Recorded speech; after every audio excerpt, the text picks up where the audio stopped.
Again, senior Harrison Rogers takes over from Miller. He will bat ninth and play third base as Tate McKee pumps in strike one, and we are underway.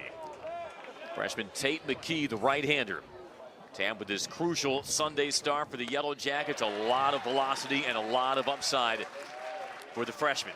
You nailed it, Andy. That's exactly right. You're going to see power stuff here with Tate McKee. His up and down season has not been due to a lack of talent or a lack of stuff. It's going to be a fastball in the low 90s. It's going to be a slider that's in the mid 80s that he's going to rely on.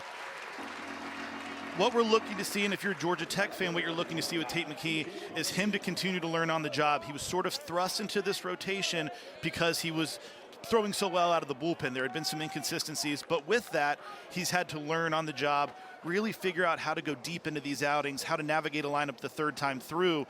Georgia Tech really needs him to provide some length and keep them in this game so their offense can do what they normally do.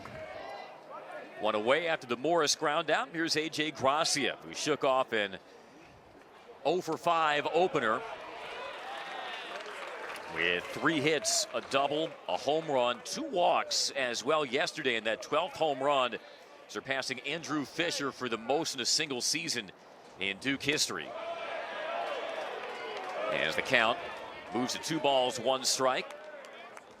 Duke is 8-2, by the way, in series finales this year. They have been really good on Sunday. Gracia not only owns the Duke freshman record for home runs in a season, also 2 weekends ago broke the Duke record for RBIs in a season. And adding to his tally last night, he's got 51 on the year, and he's got a 3-1 count on McKee. And you can even see it right there, Andy. You look at his stats and his splits and what he's slashing. But that 2-1 take is a really mature approach. It's a really sharp slider down and in. Lefties, that type A lefty, kind of likes the ball down and in. Now he can lay off it. It's a 3-1 count. Attack at the fastball, fouls it away, and we've gone full. Free passes were a big issue for Georgia Tech pitching yesterday. They allowed 6 walks, 4 hit batters. Shift is on for the left-hander Gracia as he lays off and takes the walk. And more of the same right there, Andy. Really quality slider by Tate McKee. In a perfect world, you want to land that in the bottom of the strike zone. But whenever he gets that action, that diagonal action, especially against lefties trying to go back foot, a really quality pitch, better at bat right there by Gracia. Really good patience. Worked himself into a fastball count, got one, fouled it off in the full count.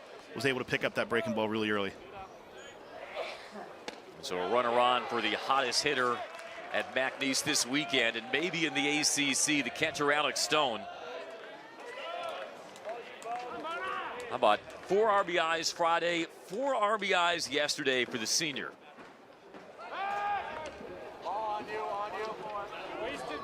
Yeah, and that's this lineup, this Duke lineup, you look up and down, especially the top heaviness of it. You want to try and face these guys with no one on base. That's why that walk to Gracia is so important. Stone 2 home runs this weekend, 10 on the year as he laced one down the line, and it is fair. Hits the chalk, bounces into the bullpen. It'll be a ground rule double, and they're at second and third. And Alex Stone continues to tear the cover off the ball. Yeah, really nice swing right there by Alex Stone. Gets a fastball out up over the plate, good velocity, and watch, he just goes with it that way. That's probably outer third, uses those long arms. I was really surprised to see him keep that fair, and I think Danny Hall might have been equally surprised. Angle to overturn it. So the double by Stone, they're at second and third, 1 away for Bravo. And the only person who maybe hitting the ball better than Stone this weekend has been Logan Bravo. 3 home runs, including 2 yesterday. As pitching coach Matt Taylor will pay his freshman McKee an early visit. Duke 5th in the ACC in average. They're 5th in the... That looks like it's going to be middle. See if you can jam them. And it looks like, yeah, they're going to put Logan Bravo on right here to force a double play situation. They can stay double play depth. And they're going to trust Tate McKee right here to work ahead in the strike zone. You don't put Bravo on if you're Danny Hall unless you have full confidence that he's going to be able to command the strike zone here and not get into a 3-1, 2-0 count, to where now you really have to go middle of the zone and challenge him, because the last thing you want to do is give him a free pass here. They score a run and don't even put the ball in play. That is not something you see often, an intentional walk in the first inning. Now Chase Cruson, who looks at his strike, freshman left fielder, does have 4 hits this weekend. He's also struck out 3 times, riding a 7-game hitting streak, but obviously they want that double play as a possibility. Set your Georgia Tech defense in a moment.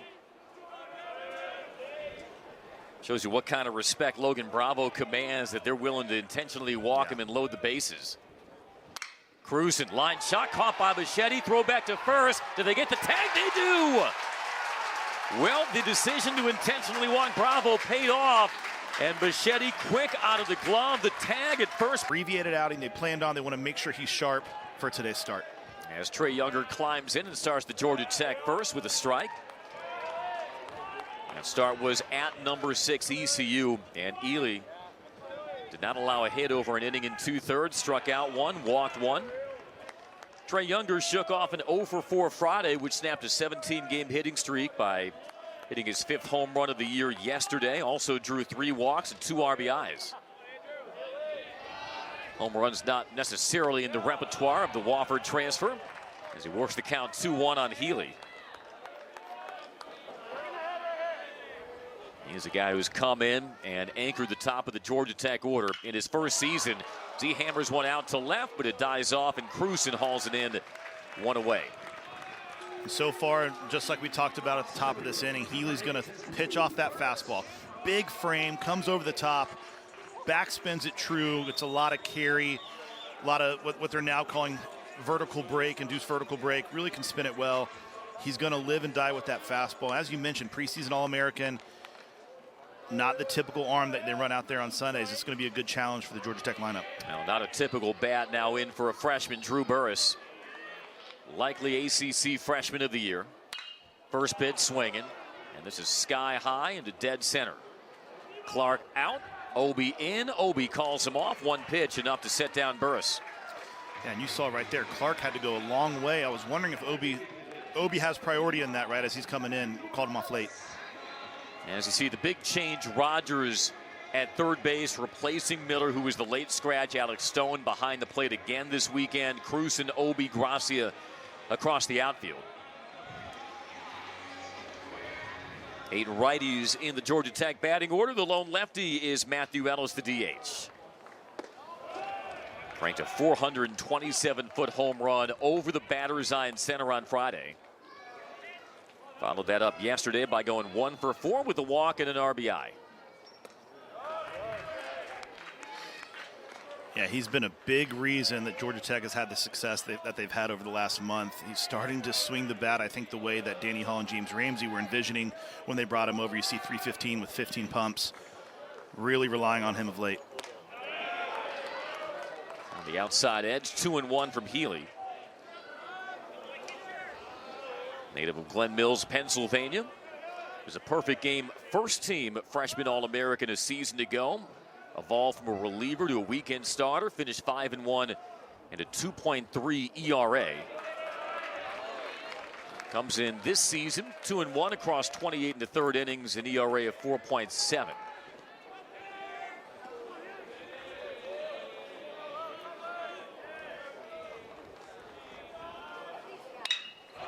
High chopper, shift is on, and Morris was positioned well.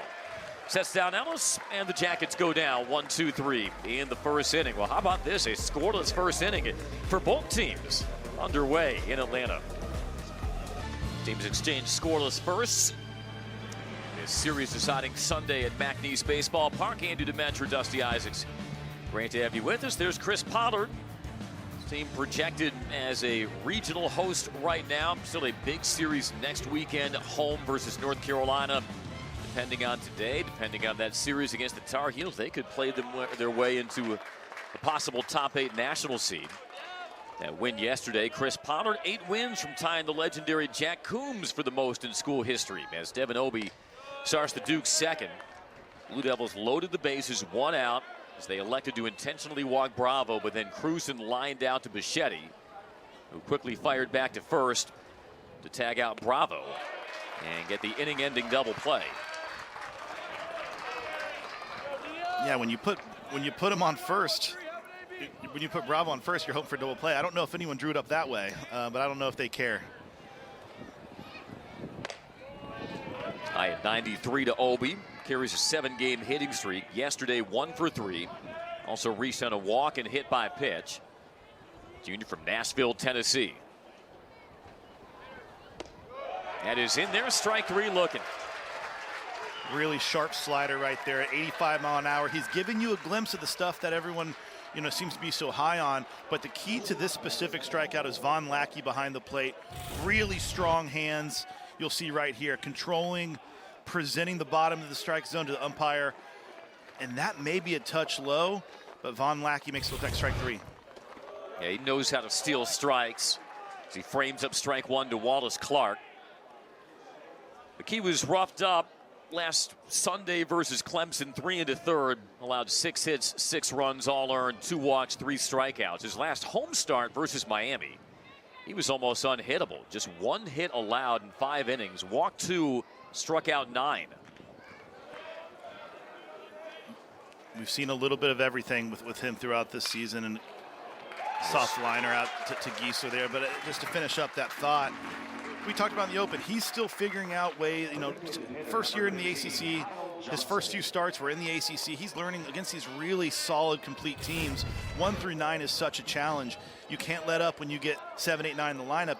If you look at, for example, this lineup, you have guys slashing at 300 or right near it, 7, 8, 9.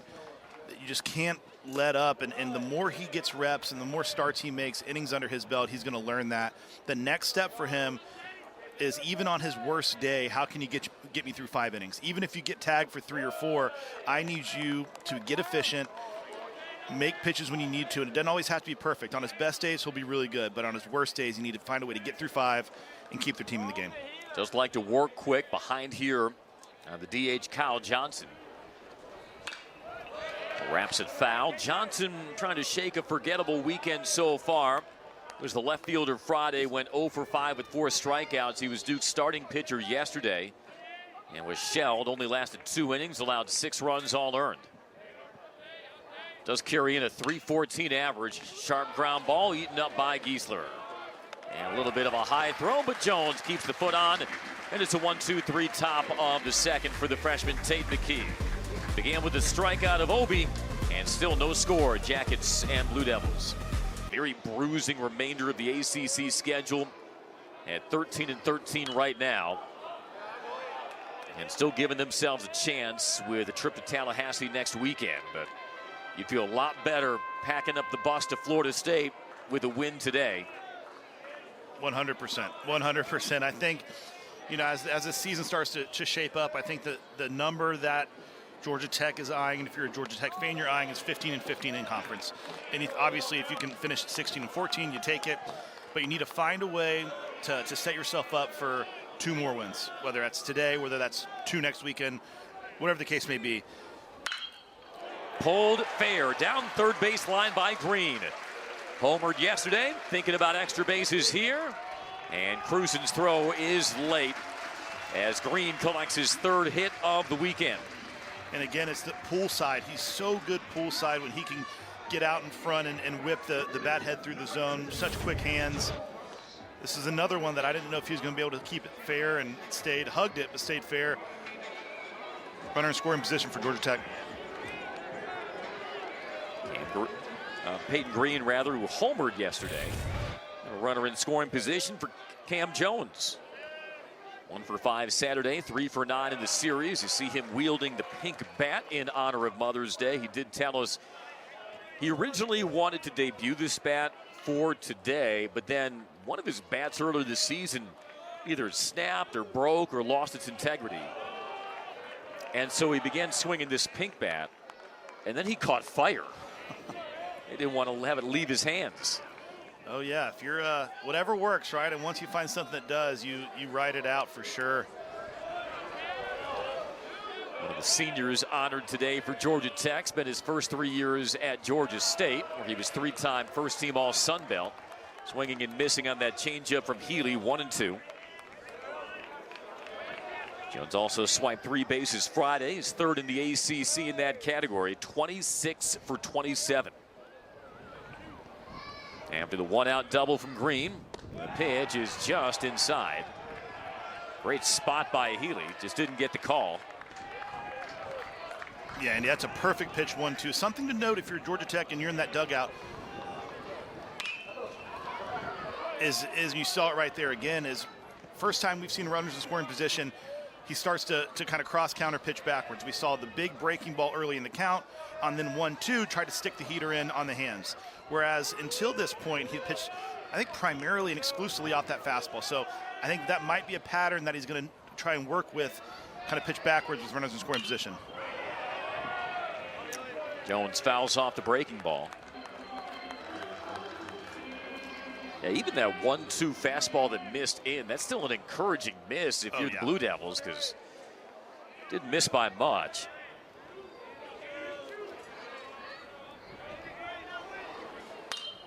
There it was Bites again. off another one, yeah. Yeah, and you can tell, reach back for a little bit right there on 94 and on the hands. And that's, for me, and when I'm talking with pitchers and as I've talked to pitchers, that's the hardest pitch to consistently master. The glove side fastball, opposite hitter. Righties into lefties, lefties into righties, but it's so effective you can get it in there. Sailed that fastball, and the count's gone full. Healy did start last year in Durham against Georgia Tech, got the no decision, went 3 into third, allowed 1 run and 4 hits.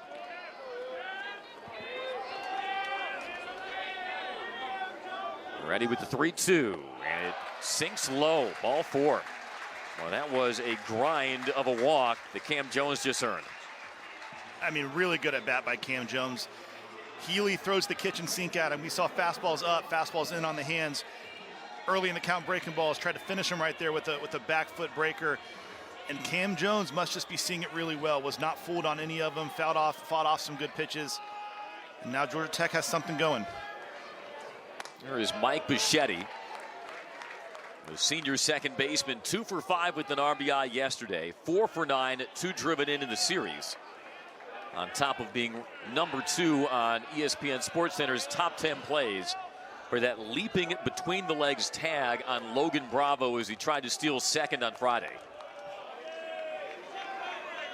And then helping trigger a 4-3 double play to get Georgia Tech out of the bases loaded jam here in the first. Yeah, he's so solid and reliable defensively. You know what you're going to get. That was the reputation he had coming in from Fairfield, and it's translated to the ACC and here at Georgia Tech as well. Down low, 2-1. Took him a while to get adjusted to ACC pitching. Bichetti started 2 for 32 in conference. Since then, 18 for 41. And that's a testament to him. I mean, just the doubt that starts to creep in after that initial start. Yeah, you start wondering, man, Right. am I really cut out for this caliber of pitching? Coming from Fairfield, where he was first team all conference. Trying to hang tough with Healy on 2-2. Swing and a foul tip, strike 3. Strong hands by Stone to pull that in. Stone and Bichetti were summer ball teammates 2 summers ago, but that strikeout by Healy is first, and the second out of the Tech second. And that's that bigger 12-6 breaking ball. It looks like Bichetti recognizes it early, puts a good swing on it. Really good job by Stone behind the plate. Like you said, strong hands. Difference between, obviously, the strikeout and not is huge in that situation. Bobby Zmarzalak crushes one down the line on the first pitch. Zmarzalak has extra bases. Green comes around and scores. They'll hold up Jones at third, and the Jackets take a 1-0 lead on the RBI double by Bobby Zmarzalak. Had 3 hits yesterday. Didn't wait long to get a hit and an RBI today. That's exactly what we were talking about 2 batters before. You'll see here, off-speed breaking ball, 0-0 pitch. That's what he's going to lead with when there's runners in scoring position. Zmarzalak does a good job, sees it up out of the hand early, lets it get deep enough. He didn't hit it great, got off the end of the bat a little bit, but placed it perfectly. You know, I had a coach tell me one time, the answers to the test are out there. You just got to watch, you know, and the more that they start to pick up on these patterns, especially these hitters, and they start talking, there's another one, 0-0 breaking ball. It seems like he's going to commit to that until, you know, so I think the Georgia Tech lineup has to commit to that approach until he proves otherwise. Number 9 hitter Von Lackey, the freshman, did not play yesterday, drew 3 walks on Friday. Swung and missed on the changeup on the first offering, lays off there, 1-1.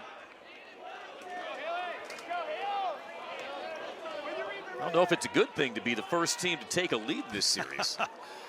Zmarzalak will nonetheless take it as that check swing bounces foul, 1-2. It's like you said in the open, it's fool's gold. You know, it's if history tells us anything, yeah, like to your point, I'm not sure if you want to be the. But on Sunday, obviously, Game 3, it's so important to get out to a good start early. Lackey just makes a piece. And that's improvement right there for Von Lackey. I think early in the season, he maybe comes out of his swing a little bit early and can't stay on that pitch. Barely got to it, but that shows me he's staying in with that front side a little bit longer, chest over the plate a little bit longer, and now he can start to use the right side of the diamond. 180 hitter, and down and in, 2-2.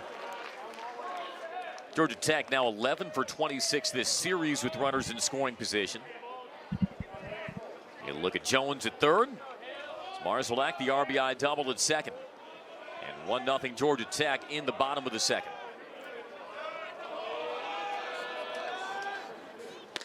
Just blew it by him. 92 on a tailing fastball. Second strikeout of the inning for Healy Bum with 2 outs, 2 on. Bobby Zmarzalak. Drop. On to the third, 9-1-2 for the Blue Devils. With the third baseman Harrison Rogers. We got the late start today for Ben Miller, who's a scratch. Rogers Sr. transferred from Colorado Mesa University, where he was all conference, 6th start of the year. It's underneath this. Lazy fly ball, but it'll reach the stands. Got a nice play on a one-hopper there. That's why you bring your glove to the park. Absolutely. Got the shades on. Yeah, he's ready. Put him in the shift. You see that Georgia Tech's opting to deploy the shift against Rogers here. Pretty deep shift into right field. And that's what you want to see, breaking ball there. The pitch before that was a fastball out up over the plate. For me, if I'm shifting this hard and completely giving up the left side of the field, if I'm throwing a fastball away, it's got to be down with a little bit of sink or run. If it stays up over the plate, he's just going to go with it. There's a fly ball into left field. Younger has it well read, 1 away. You know, where Harrison Rogers played his first few years, Colorado Mesa University, that ball would still be carrying in the elevation. Yeah. Instead, a medium depth fly ball, 1 away.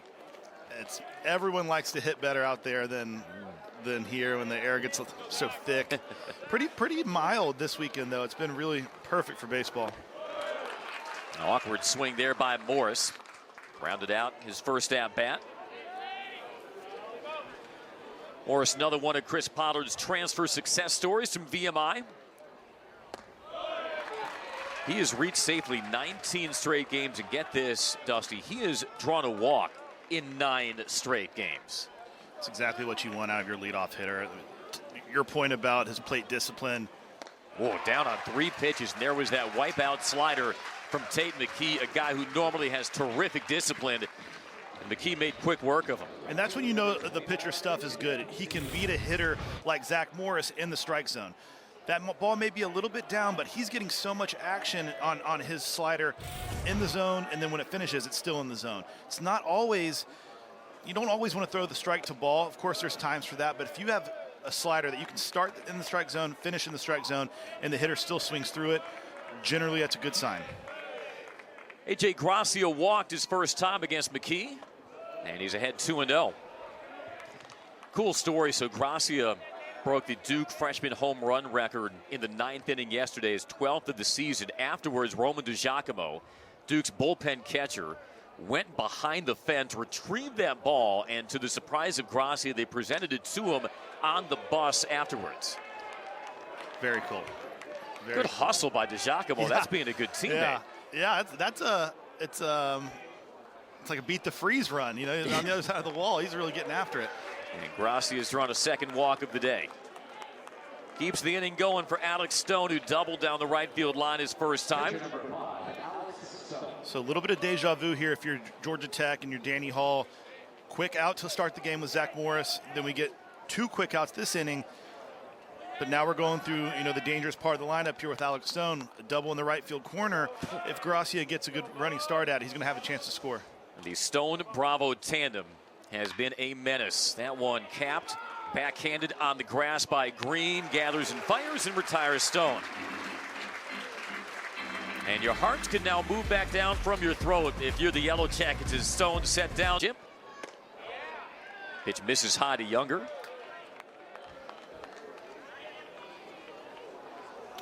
We'll be making the trek back at the same time, maybe. We were having a laugh at Duke winning 14-10 yesterday. The outdoor football practice field, which is beyond the left field fence, was a warm-up area for a lot of the runners. Good thing there was a netting there over the left field fence, or they would have been pelted. You need a netting or a hard hat.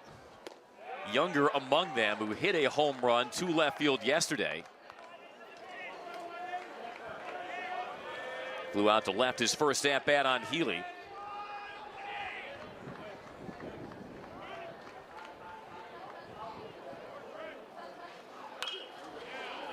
That one bounces just in front of home. And the throw on to first to retire Younger. There is a new pitcher, as you can tell, as Healy gives way to Dave Boivay.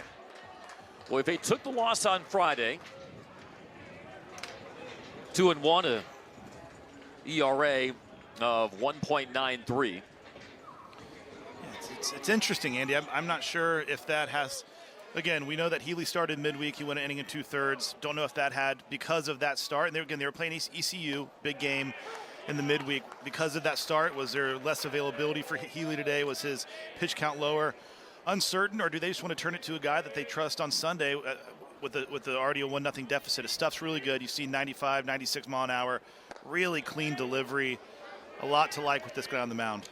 Great frame, 6'5", 215. His dad, Dave Boivay, played basketball at Georgia Tech. He was a senior in 1988. His senior day for the Yellow Jackets was against Duke. As he misses outside to Drew Burress. Of course it was. Yeah, why not? Sometimes the universe gives us some good right. material to work with. Burress had a one-pitch pop-up his first at-bat. Little out in front and off the end of his bat. For the series, Burress is 3 for 8, did a homer on Tuesday versus Auburn. 21st home run of the season. 2 weekends ago, broke the Georgia Tech freshman home runs record. Two-hopper to the left of second. And Morris played in the shift, retires Burress. Yeah, so far, quick work. And Burress, you don't see it very often. He rolls over the ball like that. Ball in the outer half, a little bit early.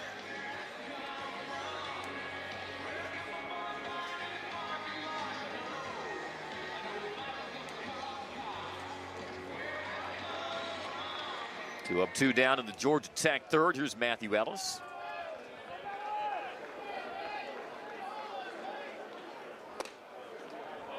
Low and in, 1-0.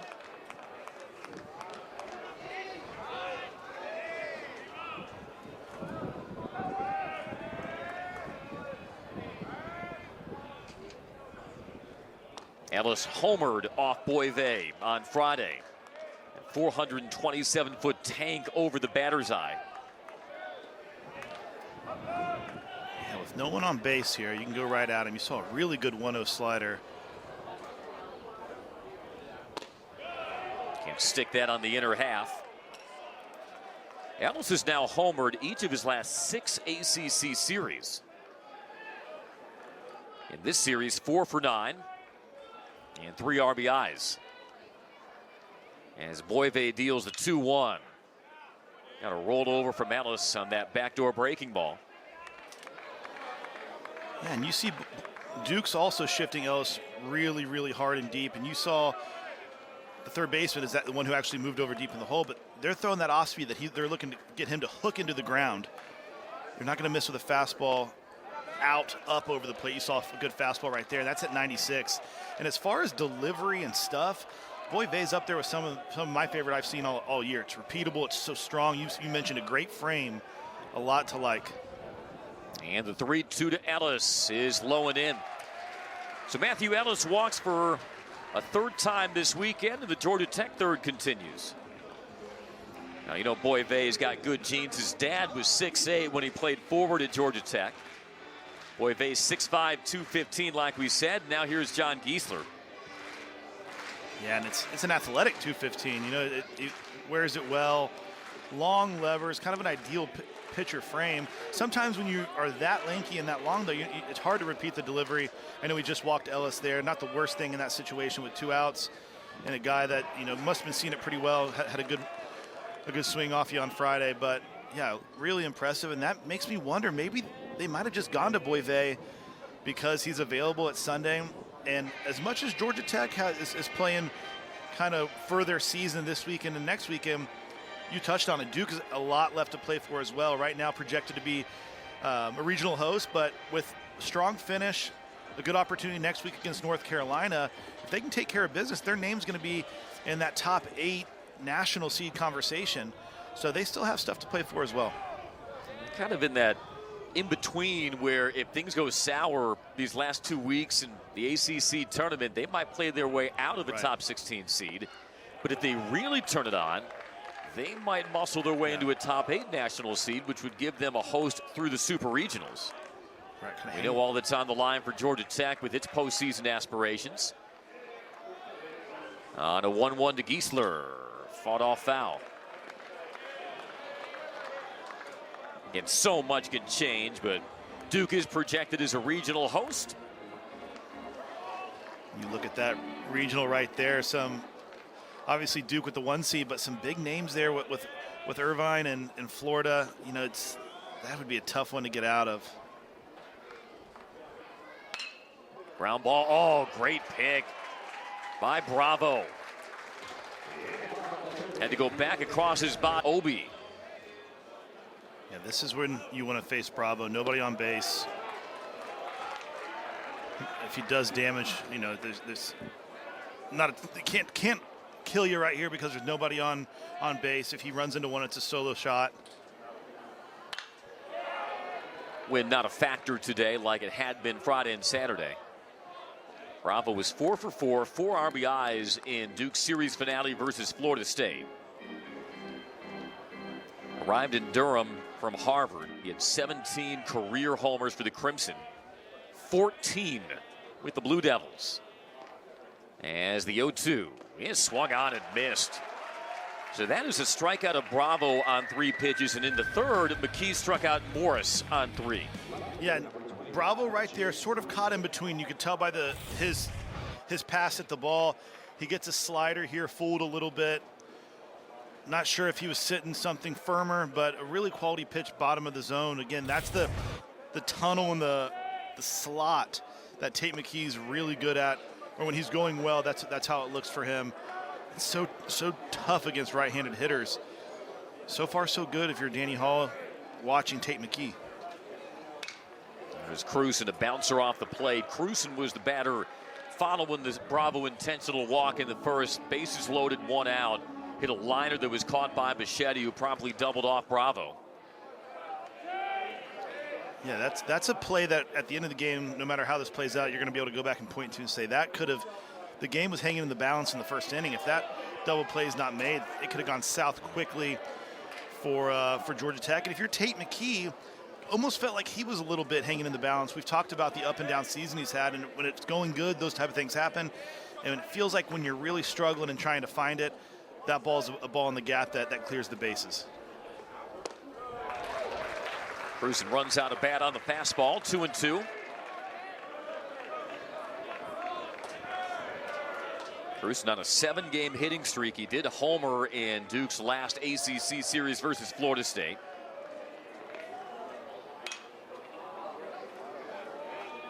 He's the #1 ranked outfielder in the state of Pennsylvania as a senior, was originally committed to Notre Dame.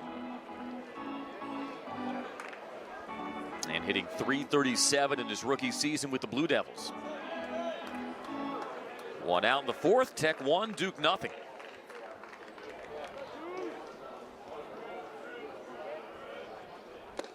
There's a second straight strikeout for McKee. This is the Tate McKee that has pitching coach Matt Taylor, head coach Danny Hall so excited about what's to come. Yeah, it's such a good feel for that slider. He's going to it. The more he throws it today, the more confidence and rhythm he's getting with it. That one right there, more of a what they call a gyro or a bullet spin. Vertical break. To the naked eye, it almost looks like it backs up. Against the righties, he has a little bit more of what they're calling now a sweeper. So he's starting to manipulate that pitch a little bit to where, and then that one right there is a bigger one. I've seen it as firm as 85, 86 today. That one right there is 82, almost playing like a curveball. As a pitcher, when you really get in a good rhythm and you can start to just manipulate the pitch a little bit, give it a few different looks, that's when you can really get in a good rhythm and start to do some fun things. Swing and a miss. Obi chasing one down low. He falls behind 1-2. Obi struck out looking his first at bat, one of 4 Tate McKee strikeouts. The freshman has retired 10 of the last 11 after running into that bases loaded 1-out jam in the first. Looking to strike out the side of the Duke fourth. McKee's season high in strikeouts was 9. Did that across 5 innings 2 Sundays ago here versus Miami.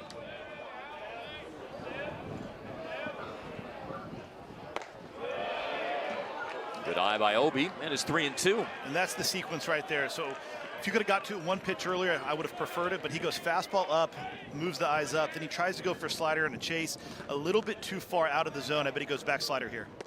Drops one in on the inside corner on the slider. Ring him up. Dusty Isaacs. Big frame and big stuff to go along with it. Seen him throw a couple times, and the fastball's been, mid to even upper 90s, 95, 96, 97. I don't know if he'll have his best stuff today or not, being the second outing of the weekend, but another guy that they're going to roll out there and feel comfortable with to keep the game where it's at. There's a fly ball slicing down the right field line. Gracia on the move, and watch out, it'll scatter the bullpen. You've been in many bullpens, Dusty. Yeah. Sometimes it's a little laissez-faire, but you always got to stay alert. Head on a swivel. You always got to know, as much as conversation is going on down there, you always have one eye on the game. Well, it's a pretty packed house down there for them. Yeah, they're rolling deep. Nobody loafs more creatively than baseball bullpens. As Oshel gets set for the 0-2 to Green. And again, Duke is having to mix and match arms a lot earlier than they had anticipated on Friday. Jonathan Santucci, their likely first-round pitcher, was scratched very late to the point where we only got the tap on our shoulder to let us know he was down right before coming back to the bottom of the first. And so it turned into what was functionally a staff day for the Blue Devils on Friday. Oshel and Boyve were both used. And that just takes, outside of losing one of the best arms in the conference, it takes the wind out of your sails a little bit, because now you have to, as you pointed to, juggle your rotation and your bullpen and your depth and throw guys in situations that you weren't planning. Every pitching coach and skipper, they go through how in a perfect world they want the innings to go, and now that's all out the window. Now 3-2 on Green after he started the count 0-2. Native of Cary, North Carolina, Peyton Green began his career at North Carolina State. Leading off the Tech fourth.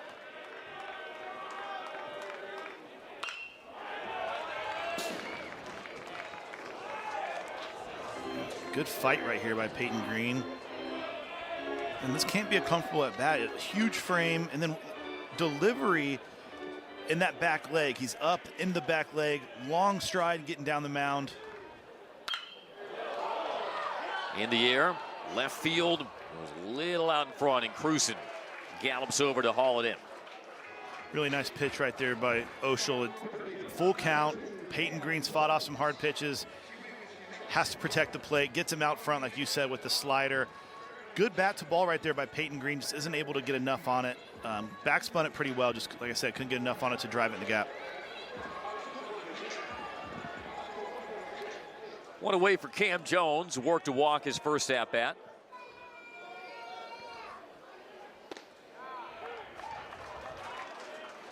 Jones got the no decision yesterday.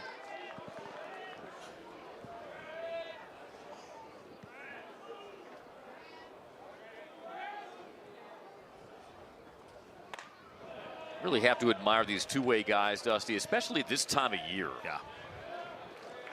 It's their endurance and their stamina.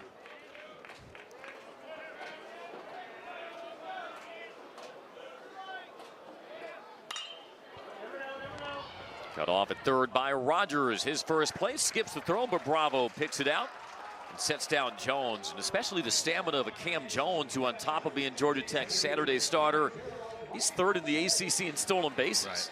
And I made the comment, I believe it was last week, Andy, or the week before. It's almost like I had said, it's almost like Cam Jones, when you went to the portal, you got 2 players for 1. And the more I thought about it, maybe even 3 or 4 players for 1. You know, he pitches, hits in the middle of the order, can play first, can play outfield. Just what a luxury for Danny Hall to have, to gives you that lineup flexibility. You know that he's going to go out there and compete. A really good find by Danny Hall and James Ramsey. Sometimes the Vegas compliments are the biggest ones, but Cam Jones is a baseball player. Yeah. That's about as high No doubt. applauded as you can confer on someone in the game. 1 ball, 1 strike on Bichetti. Strikeout victim his first time. Bichetti had an 8-game hitting streak snapped last Sunday for the series, 4 for 10.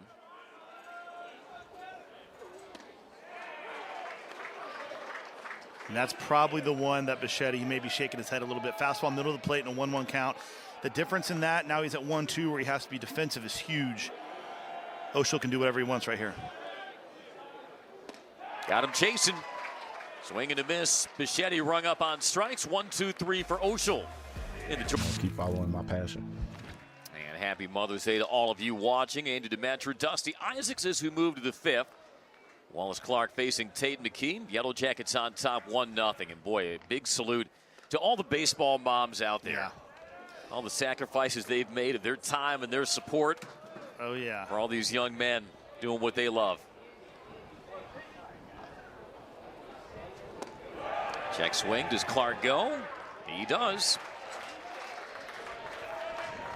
And we'll see how this shapes up over the next 4 or 5 frames, but you can't speak enough about the difference with Ben Miller being out of the lineup, hitting .410 on the year. There's a strikeout on the check swing. A 4th straight strikeout for Tate McKee. And I'm not sure if they called this. I think they called it on the swing, or ball looked up. Either way, it's a strikeout. Yeah, it looks like he did go around. I don't even know if he asked for help. But to finish up my point, that right there is the fastball up in the zone. Didn't have to go to the slider. So now we're starting to see the full arsenal. Now Chris Pollard giving an earful. Yeah. The home plate umpire, John Byrne, didn't like the call on the check swing. I think that's the old, at least ask. He's out there for a reason. I'm not saying he did or he didn't, but at least ask. And it looks like Pollard may have picked up a formal warning, books out. But I think he has a right. You know what I mean? The umpire's down there for a reason. You want to leverage him if possible. So 1 away for Kyle Johnson. One of the best two-way players, young two-way players, certainly in the ACC. In fact, perfect game. Tabbed him at preseason ACC Freshman of the Year.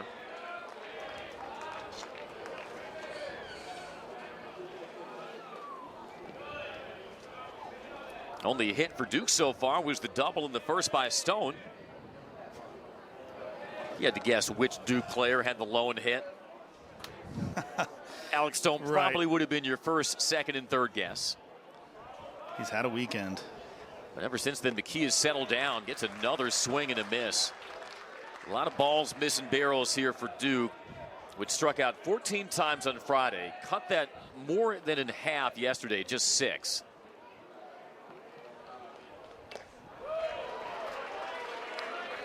As we've noted, strikeouts have been an issue for the Blue Devils. They strike out the 2nd most times per game on average in the ACC.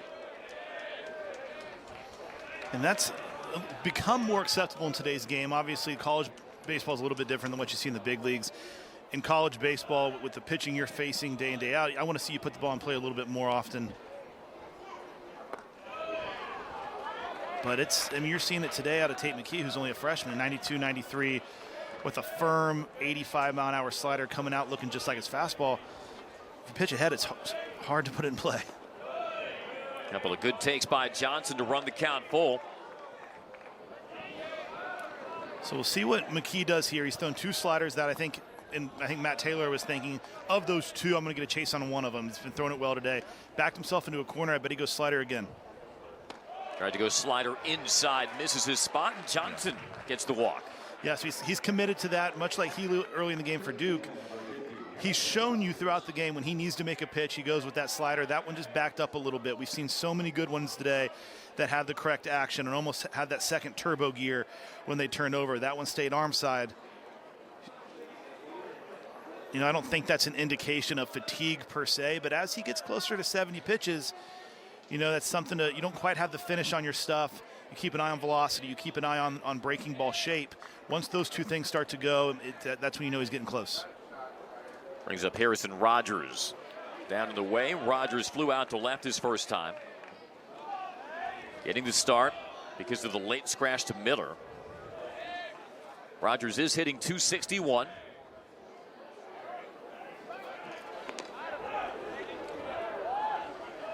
Six hits in 23 at-bats this season for the transfer from Colorado Mesa.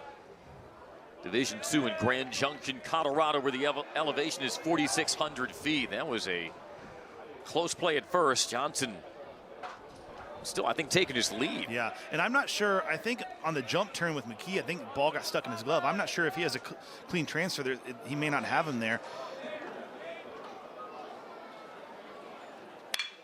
Fly ball into center field. Burris has to flip the hips, and it's over his head. Will bounce off the wall. A double by Rogers. Here comes Johnson as Rogers digs for third. He's got an RBI triple, and we're tied at 1. Really good swing right there by Rogers. And you could see right from where we're sitting exactly what happened. Drew Burris opens his hips thinking that ball is going to slice to his right. Instead, it hooks. He has to flip again. Because of that, he's not able to pick it up right away, overruns it, then had a difficult time chasing it down, bobbled it a little bit. All the while, Rogers is going around the bases. And now this game is entirely, we're in an entirely different position. Georgia Tech's got the bullpen going. Duke's got the go-ahead run on third with less than 2 outs. All of a sudden, Tate McKee's back's against the wall when it feels like he was going so well for so long. I think Burris misplayed that a little bit. I think if he drops, you can see him out there a little bit frustrated. If he drops with that left foot first and keeps that play in front of him, I think he does make it. It's because he had to turn his hips twice and he takes his eyes off the ball, unable to run it down. Top of the order now, and Morris. Hefty cut there. McKee had retired 12 of his last 13. He was ahead on Johnson, where he gave up the walk and then the RBI triple by Rogers.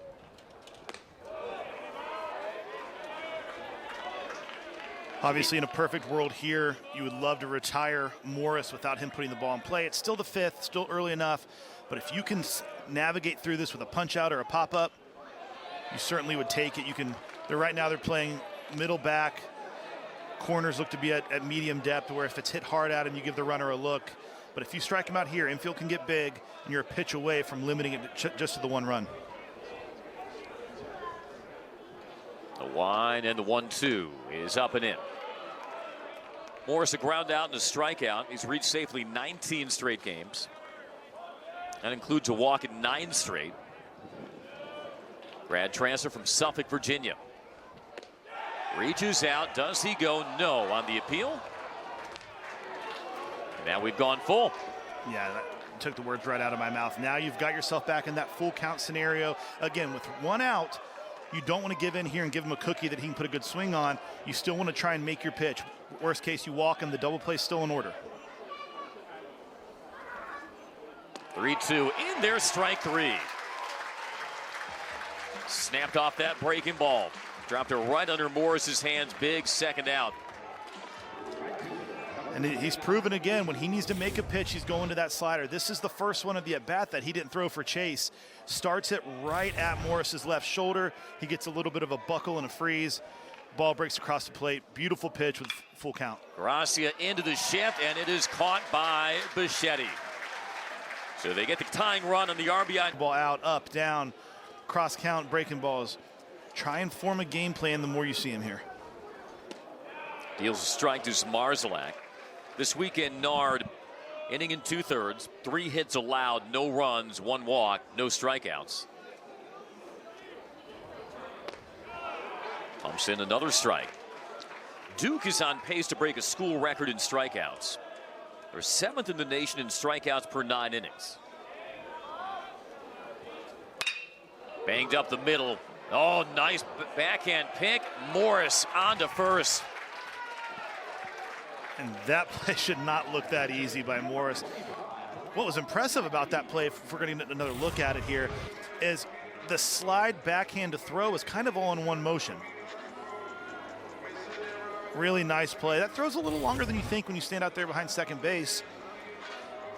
But I think that Nard is going to get a lot of those types. Right away, what sticks out to me for watching him on the screen here is a lot of sink on the fastball. He's going to let that baby live, middle of the plate, but down, and he's going to invite contact and hope that you put it on the ground hard and rely on the defense to make good plays like you saw right there out of Morris. Skips foul behind third from Lackey. Struck out his first time. Von Lackey, despite a 177 average, has home run power. Homered last weekend at Clemson. Was robbed of a home run in the midweek versus Auburn. Yeah, there's, no secret he's in there because of his defense. Obviously, the bat's going to come around later. It usually does for catchers. But he's athletic. I think the hope is that he starts to grow into it, and as he develops, the hit tool carries a little bit more. But you watch behind the plate, laterally, really quick, really strong hands. I think he has some physical tools to hit better. It's just, again, kind of like McKee, needs reps. Checks his swing. In fact, a foul tip. According to John Byrne, 2-2.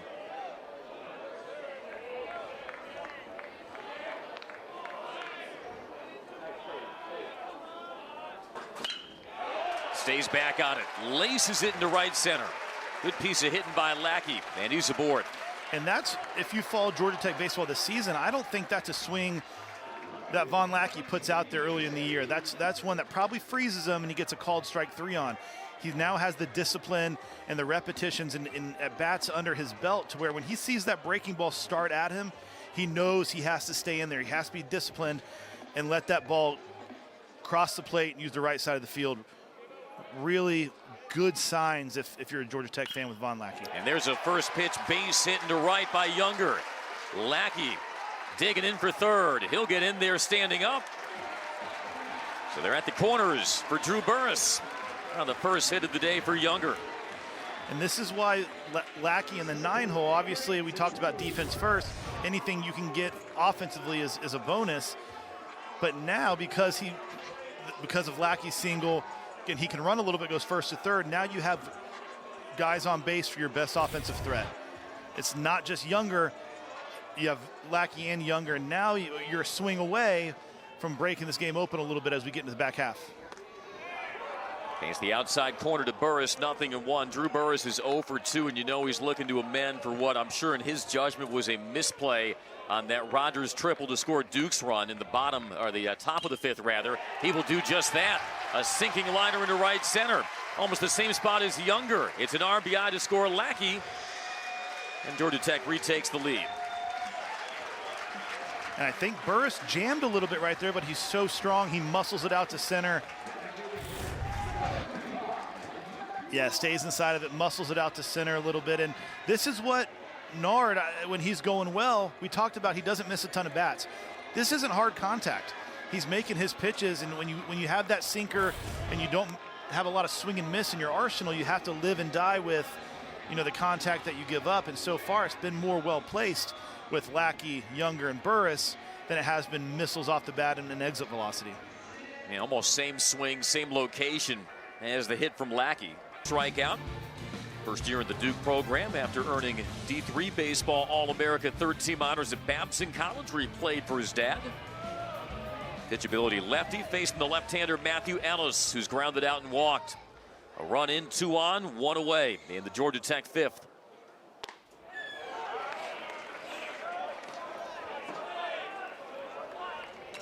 But the splits do say, Dusty, that Ellis hits the lefties better. Sometimes it's funny like that. You have to forces the hitter to stay in a little bit longer. You don't want to pull off, because oftentimes when you go for a left-on-left matchup like we see here, the reason you're bringing that lefty in is you want the angle of the breaking ball, right? You want something that's uncomfortable for the lefties. And sometimes the hitter, mentally, it forces you to be a little bit more focused and disciplined and stay in there. So it's not always a guaranteed matchup you want. But for Noon, so far, so good. 2 fastballs, outer half. Again, not premium velocity, but really good location. Now he's way ahead. And you mentioned he pitched yesterday. I think going forward for Pollard, it's going to be mixing and matching and a little bit of a chess game as he navigates the bullpen. There's a pop fly into short left. Cruz in. Still coming. Shortstop coming. Makes the diving catch. That is Clark. Had a long way to go. Wow. And you could see it from where at it. I mean, dead sprint, had to keep going. I didn't think there was any chance he's going to get there. Tough play for the left fielder because of Ellis hitting. Left fielder shading a little bit more towards the gap. It was almost in no man's land. Really nice play by Clark. Kind of got hung up in the wind, which denied Cruz a chance to get underneath it. But Clark never breaking stride. Now here is Giesler. John Giesler 0 for 2 today. 7 RBIs in the series, 5 for 12 for the senior from Marietta, Georgia. He's hitting .367 this year with runners in scoring position, trying to tack on another one in the Tech 5th.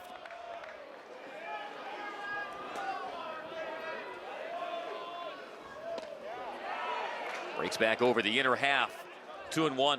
And this feels like a big time or a big moment in the game, doesn't it, Andy? As you get into the back half, how many chances are you going to get with the meat of your order up with guys on base? Fly ball, center field. Obi has it measured. And that'll do it for the Georgia Tech 5th, but a run score. Andy, and he's stepped up today. We talked about at the Open. I'm not sure anyone really knew what they were going to get with him today. I think you hoped what you might get, but you take a look right there across 5 frames, scattered only 2 hits. There's been 4 walks, but you know, I once had a pitching coach said, hey, you're allowed to walk guys or you can give up hits. The one thing you can't do is both, right? So he's been able to navigate and tightrope that a little bit, but the stuff's been really good. Low 90s consistently, pretty much sitting 92, 93. On a line to left, catch made by Younger to set down Stone. And with that, it's a new career long 5 1/3 for McKee. Previous high was 5. He's done that twice in the ACC, Pittsburgh and Miami. You can breathe easier when you set down Stone. Yeah, I was about to say, I mean, even his outs right now are allowed. That ball is completely squared up. But for McKee to put a bow on that last thought is, you don't have to miss bats anymore. Now it's about efficiency. You have a lead. You're at 77 pitches. If they want to make hard outs early in the count, as a pitcher, you have to let them. You want to try to get through. Can you get me 5 more outs? Can you eliminate base runners? If you can do that and you can get it to the bullpen to go get, you know, the remaining 6, you're going to be in really good shape. Pulls off on that one. 1-1 to Bravo. Was intentionally walked in the first, struck out swinging in the 4th. McKee's season high in pitches was 91. Did that in the Miami start April 28th. Activity starting to stir in the Georgia Tech bullpen, as you would presume. 3 of Bravo's 14 home runs have come this weekend. On the inner half, nicely done. Bravo, the 6th-year senior, grad transfer from Harvard, originally from Andover, Massachusetts, turns 25 in late June. Harvard and Duke. That's good. Not bad to have on the resume. Yeah, he may get a few job interviews. I think what he's doing this weekend is a job interview unto itself with some of these scouts. No kidding. 3 balls, 2 strikes, 1 out, nobody on. The wind by McKee. Ring him up. That was a beaut. Very similar sequence and pitch that we saw to Zach Morris for the 2nd out last inning. Full count. Again, I know I've said it a few times. Tate McKee's proven that when he needs to make a pitch or he needs to even really throw a strike, what's he going to go to? All day it's been that slider. You see it again right there. And because it's starting at those righties, it locks them up for a split second. They're unable to pull the trigger. And a check swing, strike 1 to Chase Cruson. Well, this is by far McKee's best start of the year. Considering the opposition, considering the stakes. You know, it doesn't even need to be said. And what a series win could mean for Georgia Tech in its postseason hopes among D1 baseball's last 4 teams in. Put that all together, and McKee is delivered and then some. Especially after a bit of a rocky start, issued the 1-out walk to Gracia, the double to Stone to put him at second and third, 1 away. They intentionally walked Bravo, but then got Cruzen to line into the 4-3 double play. And ever since then, he has been cruising. There's only one player on the left side. It was Giesler. He is there. He sets down Cruzen, and Tate McKee works a quick 6th inning. Mother's Day. So you want to say hello to Haley? It is. Yes. Happy Mother's Day to my lovely wife Haley. It's her first one. So me and the little guy this morning tried to, we went for coffee and donuts before heading over here and tried to hook her up, and more than anything, tried to give her a couple more hours of sleep. And I think that was the best gift. That is a long fly ball by Peyton Green. Is it a second straight day with a home run? And Cruzen watches it sail out of here. Solo shot Peyton Green to make it 3-1. And that's the swing that we've seen from Peyton Green throughout this season. When he goes poolside, even when he's fooled, and I think he might have been a little bit out in front of this one, if he can keep his hands back, his wrists are so good, he can sort of flick it out to left. Yeah, gets it out in front. And I knew off the bat it was so high. If it kept carrying, it wasn't going to be able to hold it. Huge home run for the Yellow Jackets. 11th of the season for the junior. He's 2 for 3 with a pair of runs scored. Jones flash and bunt, taking a strike. It's a nice Mother's Day gift for his mom. Yeah. I'm sure she will gladly take it. There is a high fly ball off the bat of Jones. This one carrying track, wall, gone. Back-to-back Cam Jones. Very similar swing as Peyton Green. It looks like it was another slider that sort of hung up there middle of the plate. I also think Cam Jones was a little bit out in front of that one, but hooks it, gets the barrel to it, and again, pool side, the ball's flying a little bit for these righties. Only his 4th home run of the season. Same swings plane, same flight path as Green. So we watch it go out again. Yeah, just a flick of the wrist. These guys, Burris, Peyton Green, Cam Jones, have such strong and quick hands. They don't have to hit it perfect. If they can get it up in the air and backspin, it's going to go. Into foul territory off the bat of Bichetti. He was swinging like he wanted back-to-back-to-back. Duke does allow the second fewest home runs in the ACC. The back-to-back solo homers by Green and Jones pushes the Tech lead to 4-1. And you have to wonder what that might do as far as what they're maybe considering doing with Tate McKee. You have a 3-run cushion now, whereas it was the 1-run. If you had a matchup you really liked, it looks like there's no one throwing in the bullpen. I'm not sure if that's because the arm that they're going to go to is ready. But with the 3-run lead now, you have a little bit more wiggle room. Obviously, you don't want to use all of it too quick or even at all. But it might give you a second thought. If you were thinking about taking Tate McKee out at around 85 pitches, you may try and squeeze him through one more inning. Bichetti fly ball right field. Gracia, 1 away. Now, this weekend, though, Dusty Isaacs, a 3-run lead is the riskiest place to be.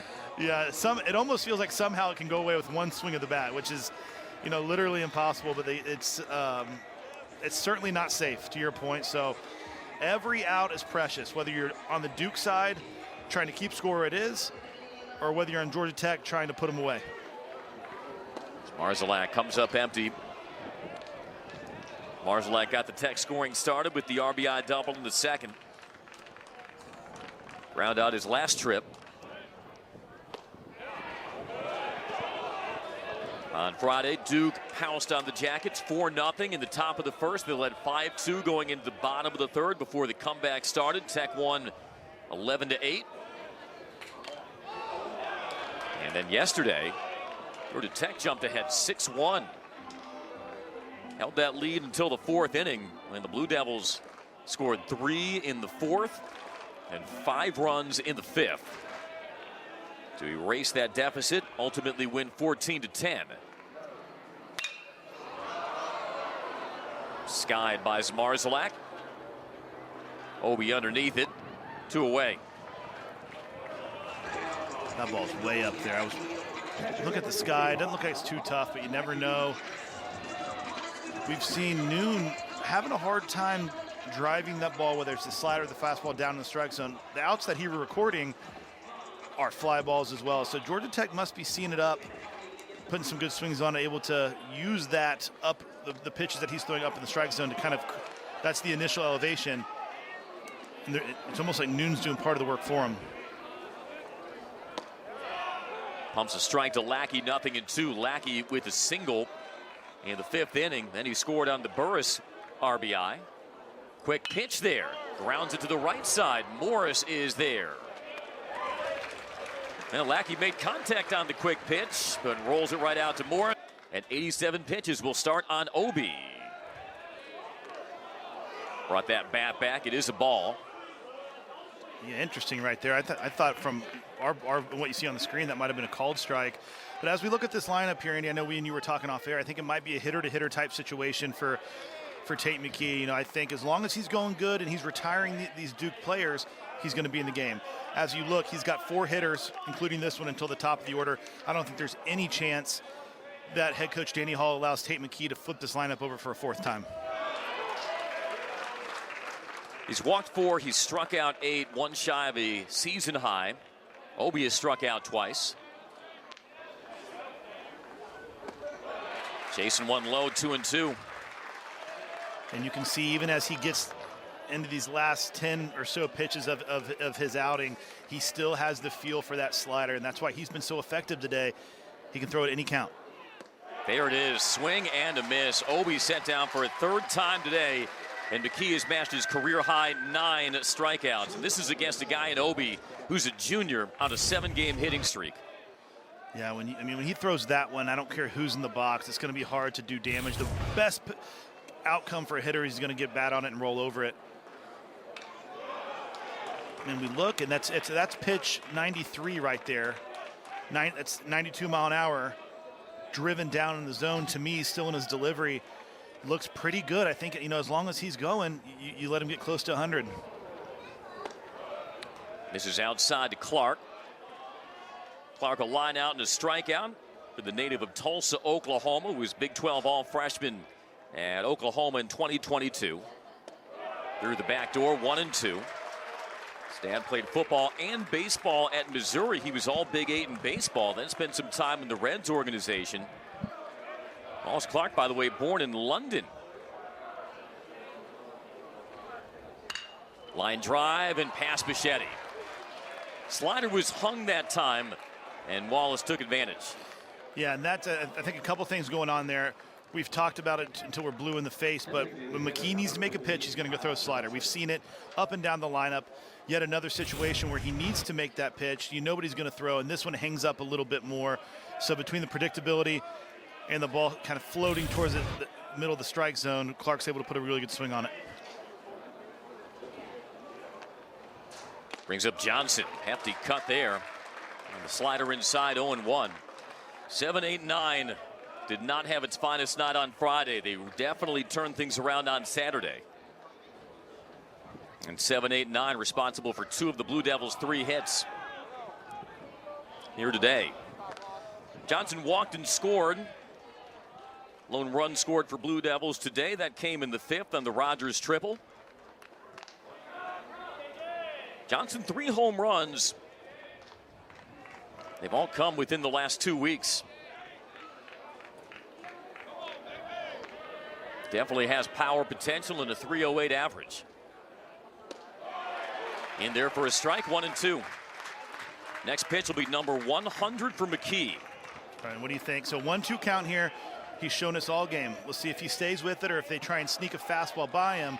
For me, I'm going with, if I'm Tate McKee, I'm going with my best offering. And went with the slider. Yeah, and that's early in the game in the first couple of bats. I think that's probably a chase and a swing and a miss for Kyle Johnson. But again, 1-2 count, he knows there's probably a 90% chance he's going with the slider. He's now sitting on it. It's not quite as enticing. Let's try to keep Clark close. Clark had a terrific diving catch on a bloop off the bat of Ellis a couple of innings ago. You got a situation where Georgia Tech was threatening.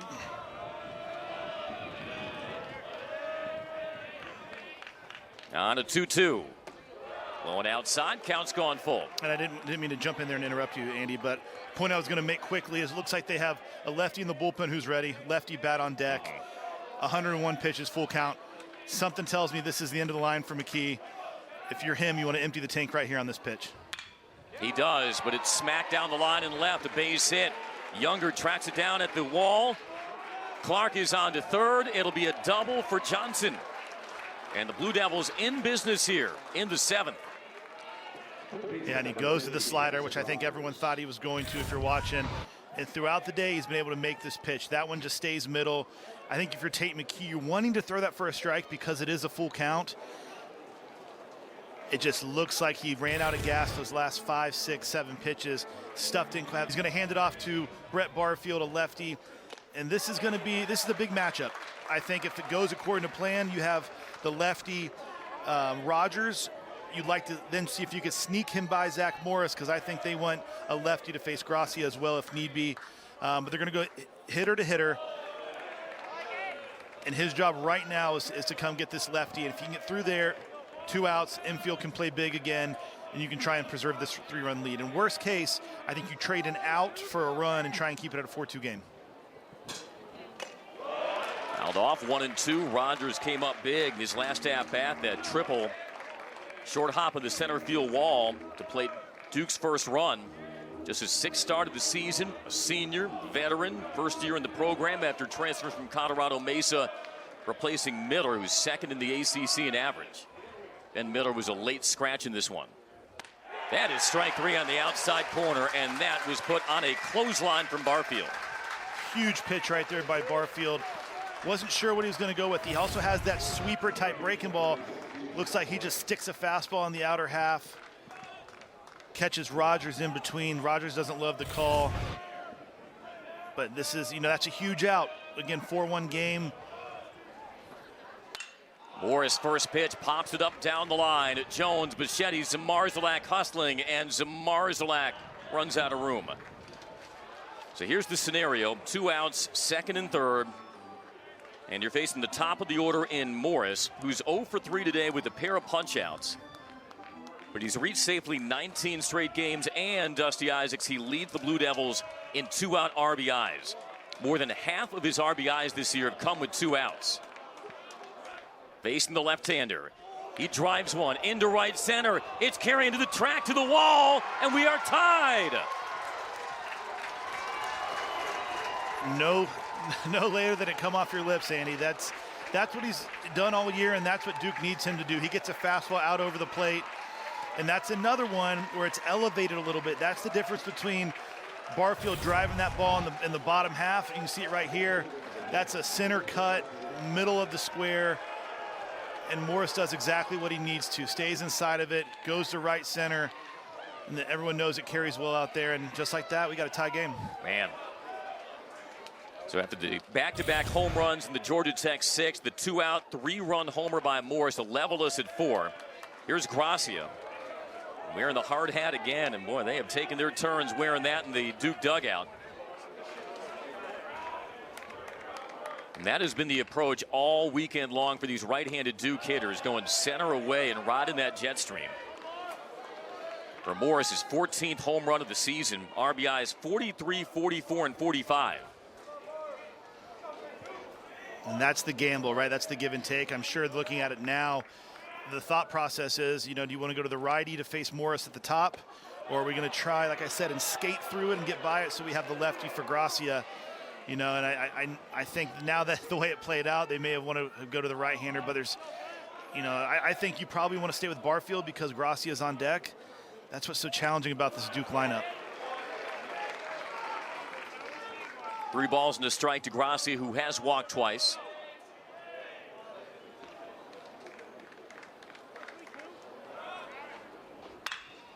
Smoked foul down the line. We say it half jokingly, but there is more than a kernel of truth to it. This weekend, having that 3-run lead, that is the most dangerous place to be, evidently. Yeah, at what point? There are patterns for a reason, right? That ball is served down the line with some carries. Marzalak will have to play it off the wall. Extra bases here. A double with 2 outs by Gracia. And now the go-ahead run is in scoring position. Really nice job there by Gracia. I think he was completely fooled out in front, kind of a one-hand rear end out swing that he's able to keep fair down the line. He's such a talented hitter. And that's looks like it's going to be the end of the line for Barfield.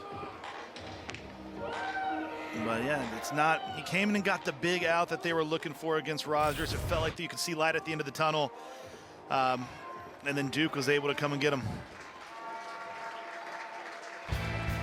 And now that lead short-lived, and for Georgia Tech just trying to keep it a tie game. I'll tell you about Riley Stanford after this. Stanford takes over on the mound for Georgia Tech. After the Blue Devils have leveled this game at 4 on the Morris home run, and now Alex Stone, who has 2 home runs this weekend, 8 total RBIs. He drives one on the first pitch. Forget about it. I was just about to say, Andy, it doesn't get any easier, right? As you look, he's about to go Stone and Bravo. First pitch, looks like Stone sold out and said, I'm sitting on a fastball and I'm going to try and ambush it. He gets one out over the plate, and boy, he does not miss it. Absolutely smoked out to right center field. Second home run of the inning, 3rd of the weekend for Stone, no doubt, off the bat. And just like that, the Blue Devils in front 6-4. It has been a shocking turn of events in this top of the 7th. And this was after the back-to-back homers by Green and Jones to give Georgia Tech the 4-1 lead. And they are eaten at the plate. And it looked, after watching that replay, it looked like they were trying to go fastball in. We talked a couple times today with Stone and Bravo. You don't want to let these guys get extended. When you miss out over the plate in the outer third, you're almost doing them a favor when they get those long arms extended. There's so much leverage. And that one will sink off the bat as Marzalak comes on, pulls it in. That does it. But Duke, number 9 to MLB. Knew the guy did most of his work in the 50s and 60s. Top of the order for the Yellow Jackets, and Trey Younger facing a new arm in the right-hander, Jackson Emis, the Princeton transfer. 7.1 ERA. Last appeared April 23rd at Campbell.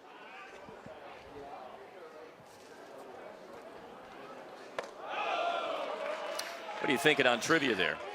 I just wasn't very old in 1967. No, so but you know, you're a baseball historian. I trust you. I thought I would, when you said I had a chance today, I was thinking, okay, well then I feel pretty good. The 67's, all right, the 500 piece is okay.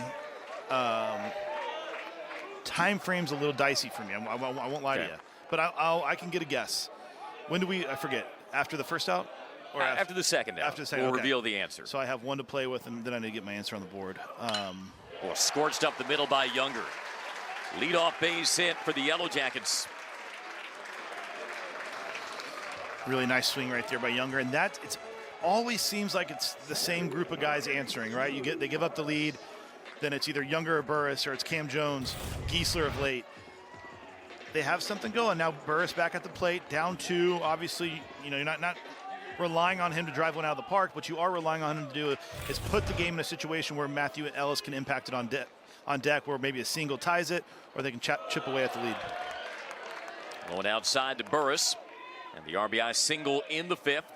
ACC's home runs leader with 21. Belted that 21st in the midweek versus Auburn.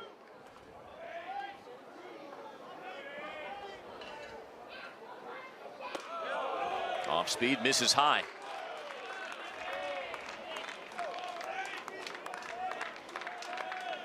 I'm not going to give you the team that this guy played for. It'd almost make it too obvious. Why am I forgetting every baseball player who's ever hit 500 home runs? Brushes Burris back, 3-0. Now, something to consider here. You take a look at the all-time freshman home run leaders at Georgia Tech, and Burris certainly threatening the likes of Honeycutt and Diaz and Tommy Tanks. He'll take his base, a 4-pitch walk, and the Jackets trying to respond after the Duke 5 spot in the top half. They've got him at first and second. Now, something to consider here as well. Charlie Bielenson, their likely All-American reliever, through the final 2 innings yesterday, also appeared for an inning on Friday. Right. You wonder, He's not currently warming up. If the decision had been made before the day began that they wouldn't utilize him today, how much does he may have in the tank? It'll be an interesting thought process here for Brady Kirkpatrick and Chris Potter. But here is Matthew Ellis, 0 for 2 with a walk. We know that he can run into one. 15 home runs on the year, most recently on Saturday.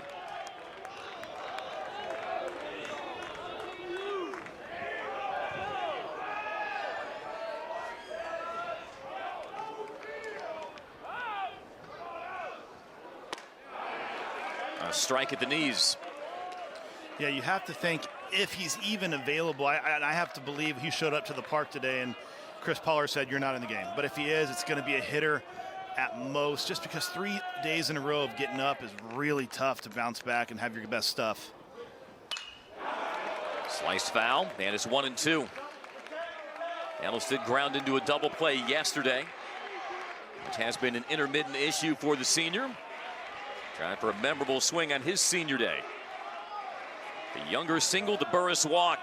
2 on, nobody out. Eames stretches. And the pitch is outside.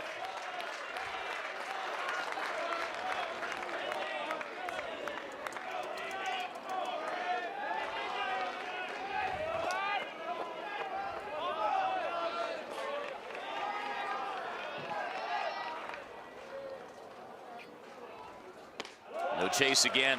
That was well off the plate, 3-2. Obviously doesn't want to do anything over the heart of the plate. So a couple of pitches soft away from the Princeton transfer, Jackson Eames. We'll see what he dials up as Stone, his catcher, urges him on. Ellis coiled and waiting. And now the payoff. Outside again, bases are loaded. Really good at bat and crew of characters for Duke, and this is another one with a really live arm. It's going to be in the mid-90s. They're bringing him in to put this fire out right now.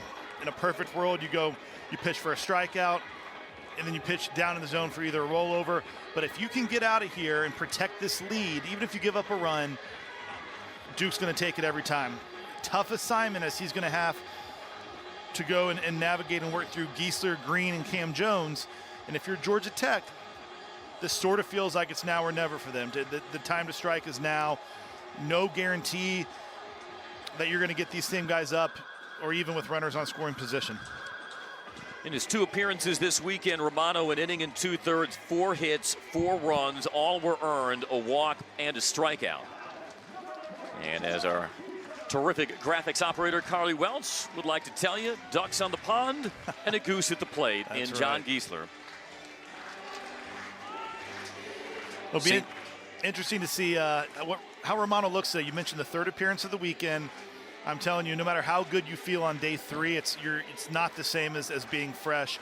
Your breaking ball might not have the same teeth on it. Fastball may lose the sink or run or cut of whatever you normally have. Stuff's just usually a little bit flatter. Oftentimes you have better feel, better control, but the stuff just isn't the same as it is day 1. Pumps a strike to Geisler. John Geisler hitless today, but in games 1 and 2, 5 for 10, 7 RBIs. That included 4 hits, a home run, 3 doubles in the win Friday. There's a fly ball. That's taken and tagged into right. It'll die off at the track, caught by Gracia, plenty deep to tag Younger. He scoots in safe. Burris advances to 3rd. Oh, a feet away from a grand slam, but Georgia Tech picks up a run. It's now 6-5. And you know John Geisler wanted to see that ball carry a little bit more. Looks like it might have got off the end a little bit. Looks like it off the bat it had a chance to go. Like, as you mentioned, died out there on the vine on the warning track. Grand slam would have been ideal, sure, but he did his job. Got a ball in the air, sack fly. Georgia Tech is still in a great position here to do some damage. If nothing else, the tying run's on 3rd, less than 2 outs. They're playing infield back or at double play depth. Corners look to be playing in. Watch out. Burris on that squeeze play was scrambling to get back, but also Rogers was crashing in from 3rd, so he wasn't covering. Yeah, it looked like a safety squeeze was on. Burris lost his footing a little bit. So right here, the play is if you're Green, you want to deaden the ball. if you're Burris on third base, you're getting an aggressive secondary lead, and the minute you see that bunt's put down, you're trying to score. Looks like they took it off there. This is going to be interesting, right? If you're James Ramsey, maybe right there trying to set up a pitch to hit. He's going through a series of signs again. I think if it's me, I let Peyton Green make his money. You know, he's hitting 326 on the year, 12 homers. I want to see if he can change the game right here with one swing. Takes low and outside. It's 3-0. Green hit that home run an inning ago. Also had a double and a run scored in the second. 6-5 Blue Devils, bottom 7.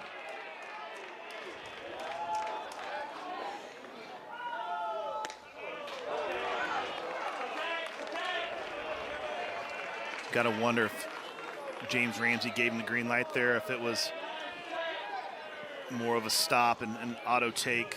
3-1. This is the count. You want to get your best swing off if you're Peyton Green. You don't want to work to that full count. In tight. Almost hit him. A walk for Green. Bases loaded again. And it brings up Cam Jones. And this is what Cam Jones did his last time up. Off at noon in the 6th. 4th home run of the season, swinging that pink bat on Mother's Day. Slider out over the plate. Just gets the bat head to it. And again, going to the deepest part of the park, he has enough power and enough hand strength to get the ball out to there. Doesn't need to do that much right now. Stay within yourself. If I'm this right on right with probably going to see some sliders, I'm going to try and work to that right center field gap. Swung on, lifts it down the left field line. It'll sink in front of Cruzen. 1 run scores, 2nd run coming around. Here comes the throw. It is late. A 2 RBI single by Jones, and the Jackets retake the lead. And I don't know if we can get a look at this or not, but the key to this play is Matthew Ellis on second base. It's kind of a tweener where we're not sure if the left fielder Cruzen's going to be able to get to it, but Matthew Ellis took such an aggressive secondary lead. That plays right in front of him. He knows it's going to drop. He's right on the heels of Burris because he was so aggressive and could read the play right in front of him in left field. That allowed him to get 2/3 of the way to third base. When it drops, he's already got his momentum going. It's an easy send for James Ramsey. Really good base running, perfect base running by Georgia Tech, and that stole them another run. Yeah, they had the train going. Here's a throwback to second. So now Georgia Tech regains the lead. Boy, so many swings in this series, it'll make you nauseous. After the 5 spot by the Blue Devils in the top half, Tech responds with 3 in the bottom. 1st and 2nd, 1 away for Bichette. He's still looking for his first hit. He's got 4 of the weekend. Up and in. Came in at 94 from Romano. So the stuff for Romano looks like it's translating into the third day. What he maybe doesn't have is the feel or the command. We've seen some big misses, some of the sliders backing up a little bit. Now, 3 batters he's faced so far. Giesler with a sac fly with bases loaded, but it was halfway deep on the warning track. Then he walked Green, gave up a 2 RBI single to Jones.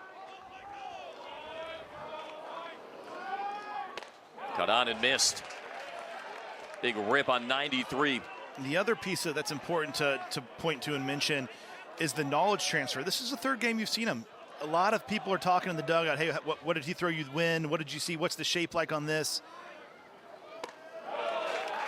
Zone jumping on Romano here, in danger of walking Bichette, loading the bases again. Bichette looking to attack. 2 RBIs for the series. On top of it, fouls it back. So Marzolak on deck. Hits her 9-7 Jackets. As Romano works out of the stretch. Here it comes, and before that, a bluff and throw to second. I think the play right there is just to see 2 guys on base that run well. See if you can get a cheap out, if they're going to go first move. Peyton Green goes when he picks up that leg, it's an easy out.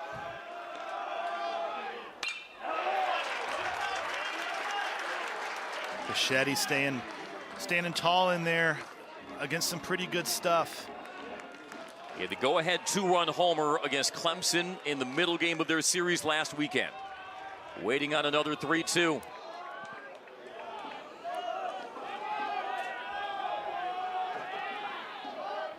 And time called. And you can tell Romano trying to mess with the rhythm and timing a little bit by holding the ball. Also, probably in the back of his mind, still a little bit concerned about Peyton Green on second base. As a pitcher, when you can change up the tempo and the timing of when you deliver the ball, it really forces the runner at second base to almost have his feet be in concrete. He can't time up any tendencies or patterns. Same thing with the hitter. The longer you hold it, that hitter has the bat in his hands, gets a little bit tighter, a little bit more fatigued. Bichetti has struck out twice today. Now the 3-2. Strike three on the outside corner. Bichetti thought it was off the plate. Big second out recorded by Romano. Yeah, I don't know if the technology is going to show if it registered on that one. A perfect pitch, maybe a touch out, but look how good Stone is back there. I know he doesn't catch it, but the way he works around the ball, presents it to the umpire like there's no doubt about it's a strike. Really well located either way. Yeah, it's too tough to take. Two away for Zmarzalak. That's outside. Zmarzalak RBI double in the second. Since then, a ground out and a fly out. He's got 4 hits for the weekend. Did not play on Friday. So this has come all over the last 2 days.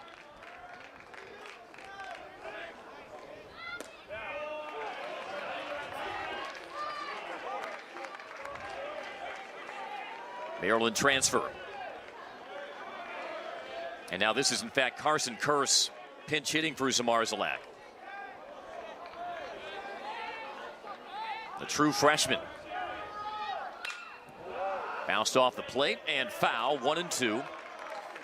And Curse is the more defensive side of the lineup flexibility or platoon. I know he's not a true platoon with Zmarzalak. I believe the move was Cam Jones to right field, Curse to third, Giesler to first. He's in there to help shore up the defense, but this matchup for Curse is going to be really challenging. You just want to force the ball in play. Up high, 2-2. Curse this weekend, 2 for 6, 2 RBIs. He was 2 for 3 yesterday with a sac fly. Pair of runs scored. Green at second, Jones at first. Jackets back in front. Romano fires. Again, we'll go full. And to me, I watched Romano throw earlier this week, and it does look like it's his third day in a row. Just doesn't look quite as sharp. He's out there pitching with his heart more than his stuff right now, trying to get through this frame to pass it on to someone else. Payoff pitch. Line drive, base hit. Runners were in motion. Green around from third. The freshman Curse in his first at-bat delivers the RBI single to make it 8-6. Unbelievable job right there by Carson Curse. No one knows how hard it is until you have to do it. To come off the bench cold, first at-bat of the day, gets a good slider, 3-2. Works around it a little bit, but with a full count, it's about as good as you can do with the right-on right slider. Tacks on another one, and yet again, now it's a 2-run lead for Georgia Tech. As you mentioned, the swings and the back and forth this weekend have been unbelievable. Inning continues for Lackey. 1 for 3 for the freshman, trying to follow his fellow freshman Carson Curse. He swings and smacks it into left. Jones getting set, a bit of a hesitation around third. Here comes the throw, the tag, got him. Cam Jones thinks he's safe. Danny Hall wants a review. What a throw by the freshman Cruzen. Green did hesitate a little bit as he rounded third.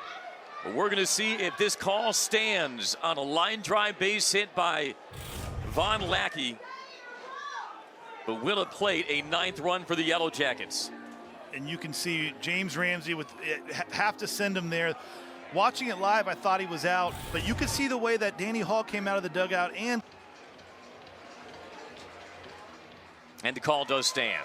Well, that was a clutch throw by Cruz, and you can't deny that, but also Georgia Tech.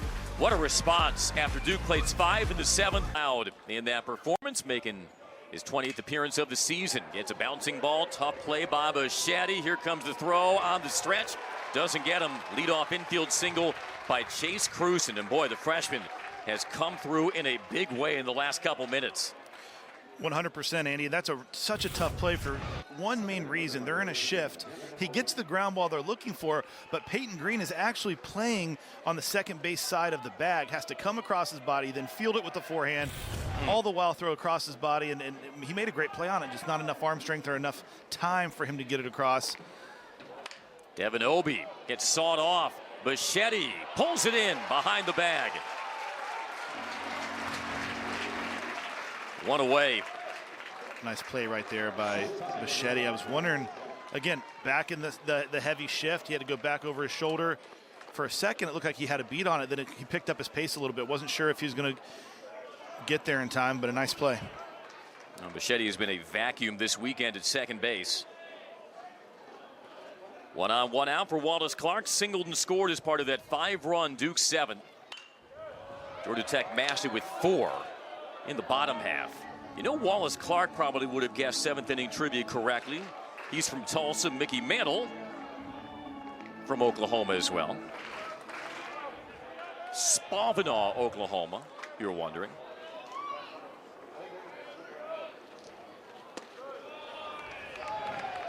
Now, he doesn't hit as many bombs as Mickey Mantle does, but he does get hit. Wallace Clark tied for the ACC lead in the hit by pitches, 20.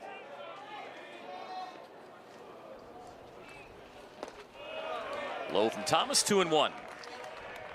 Now, that was an issue for Georgia Tech yesterday. They have not hit a batter yet, but Saturday not only walked 6, hit 4, extended a lot of innings for the Blue Devils. 10 free passes, it's tough to win or put together a good pitching performance or stat line when you're doing that. High 3-1. And if you're Georgia Tech, you may run into something similar that we've been talking about with Duke and Romano. Brett Thomas pitched 2 innings and recorded the save on Friday. Probably not as fresh as you would like him to be. Anytime you get 2 ups or 2 innings, it's really, makes bouncing back that much tougher. Driven into the gap. Burris charging, diving, makes the catch. That is why he may be ACC Freshman of the Year, as he took away extra bases from Clark for the second out. He has such a good feel for the game. I know that we talked about it. I think, again, if you asked him, he would say he had a misplay earlier in the game. But this one right here, the way he's able to work around the ball, sort of slide into it, he's able to get himself in a good position to try and make the double play at first. I don't think he slid because he necessarily was running out of room or going to be needing the extra extension. I think that was a mechanism to get his body in position to spring into the throw. He just does such a, you hear all the hype, right, coming into the season. He's much more of a complete player than I imagine. I was talking to Matt Wieters about him yesterday, and he said, right now he has no holes in his game. I think you could put him in the big leagues and you wouldn't really notice much. He'd fit right in. And if that's the case as a true freshman, you're off to a good start. Here's Kyle Johnson. He's got a walk and double today. 321 for the freshman after the leadoff infield single by Cruzen. 2 outs in the Duke 8th.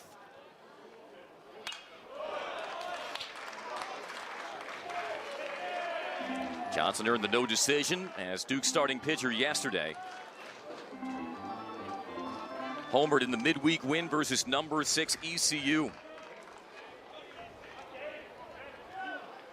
Looking to find one he can drive. He keeps the bat on the shoulder. It's 3-1 with Rogers on deck. Pretty much exclusively sliders here from Thomas. I'm not sure we've seen anything straight or with any velocity at all. It's all been that mid-80s gyro slider. Yeah, yanked it there, and the inning continues and pushes Cruzen into scoring position. Game tying run on base as well. And it looks like we'll have a pinch hitter here for Rogers. Andrew Hume, who was a pinch hitter in the 8th inning last night, will come on. Should say on Friday for you. Hit a sharp ground ball that was picked by Kearse, and there are some defensive changes we ought to tell you about for Georgia Tech. Giesler is over at first base now. Jones moves from first to right. Carson Kearse got the RBI single in the 7th, is at third.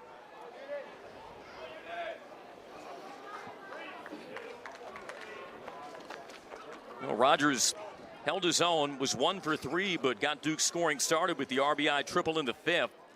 On a day where Duke had to scratch 20 minutes before first pitch very talented third baseman Ben Miller. Was third in the ACC in hits. Now Yu is a veteran. Pretty good average as well at 302. That's across 43 at-bats. Ground out in the 8th inning on Friday. And before he stands in, Von Lackey will want to talk things over with Thomas. And if you're Duke and you can get out of here and take the series without having Santucci on Friday and without having Miller on Sunday, two of your horses that you count on, for one as a Friday starter, and then the other one is maybe your best hitter in the lineup. Get out of here. If you can pull something off, a comeback off day, and get out of here with 2 out of 3. I mean, what a strong weekend, and kind of a loud statement that is to the resiliency of your club. So, and now here comes Danny Hall. Punch outs though across those 25 innings. He's thrown well of late, and this is a guy that when they really need and they're going to rely on to hopefully, if things go well, if he can get through it, get these remaining 4 outs. You mentioned Cam Hill's in the bullpen in case they need a lefty or want that matchup. But I think if he can stop him here, you run Dawson Brown back out in the 9th and hope to put it away. Swing and a miss to Yu. You definitely want to tame Yu because lurking on deck is Morris, who tied the game with that 3-run homer in the 7th. And I think that's Danny Hall's thought too. Far enough right here. Let's try and get this matchup with Andrew Yu right on right. Grounds one toward third. Curse up with it. Oh, high throw, but Geisler is there. And through 18 pitches on Friday, 27 yesterday, and he was unhittable. Got the 2-inning save, his 11th of the season, with 5 strikeouts. Transfer from Brown, second year in the Duke program, with an absolutely filthy changeup. Also complement that with a fastball that we saw yesterday. Slapped the gun at 94. That was 91. Center cut to Younger, 1-1. Well, when you look at the 71 strikeouts, you think, okay, there's something plus, right? Is it an absolute banger of a curveball? Is it premium velocity that's 96, 97, 98? Not really. It's a really good changeup and feel for a fastball. And he's aggressive and competitive in the strike zone, always working in advantage counts. You see 1-2 there, gives him that opportunity to throw the slider. Everything is just a touch good enough, you know what I mean? And he's put that together to have a really strong season and be dominant in their back end. Chet Knight, by the way, the new Duke third baseman. Squeezing down low for that was Younger, all the way into Stone's glove. It's 3-2. Jackets responded to Duke's 5 in the top of the 7th with 4 in the bottom half, which included the Younger single, and he got frozen inner half. 1 away. And that's how you put together the season. He has full count. You've walked Younger out over the plate. He's looking over. You throw a slider that starts at him. Full count. He's just not looking for that pitch. You can tell right away that he's an any pitch, any count type of guy. And when you can do that, you can really rock the boat and keep him off balance. Brings up Drew Burris. Last 2 at-bats, an RBI single and a walk. And that nice diving catch in the right center gap in the Duke 8th. Coming up empty on the off-speed up high.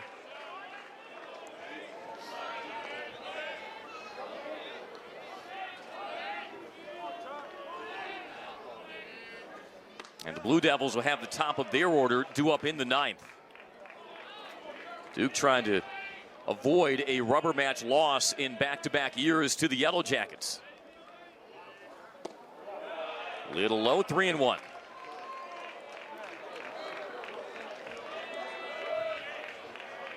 Chris Pollard's team not wanting to concede any ground either with Virginia and North Carolina in the Coastal Division battle. Now Burris dropped the bat. He thought that was inside, but it was pretty clear cut on the black, and it's 3-2. It's one way to make the strike zone a little bit bigger when it's on the next pitch. Now that's low. Bielenson, wow, he is giving an earful to John Byrne. And Burris does that where when he has conviction, it's ball 4. He drops the bat immediately, even if it's close. Yep. And there's something to that. I've played with guys that when you respond quickly, you can kind of buy yourself a walk. Bielenson, pretty clear that he thought that. I mean, I think that one was in on the plate. I think the 3-1 pitch was definitely a strike. I think that one's inside a little bit. Here's Ellis, who got an RBI single off him in the 8th inning Friday. There's that changeup you were talking about, Andy. Just filthy. Killing so much spin, such good arm speed that he throws it with. And you can see the swing by Ellis completely fooled.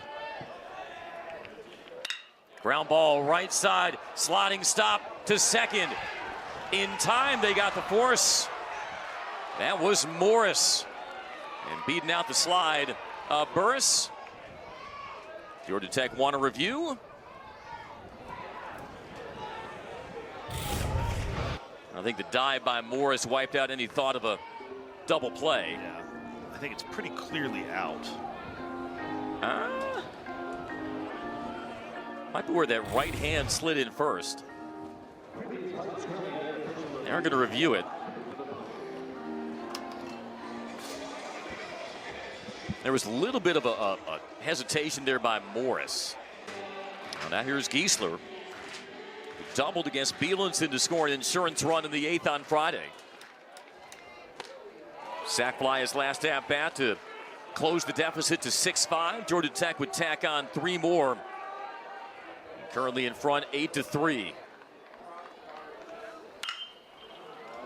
Bouncer, speared by Knight, goes the long way, and that'll do it for the Yellow Jackets to the 9th.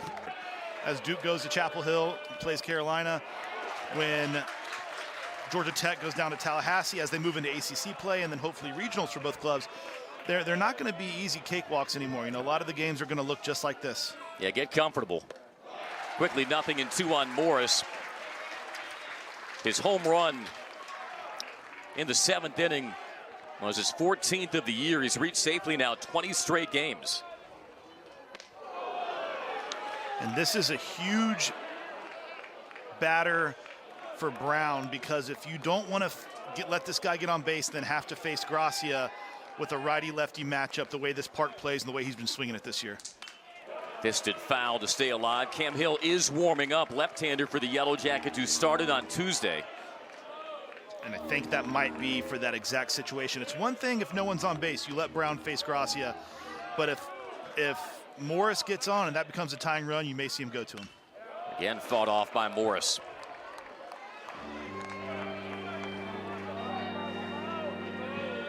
And Morris's 3-run homer came with 2 outs.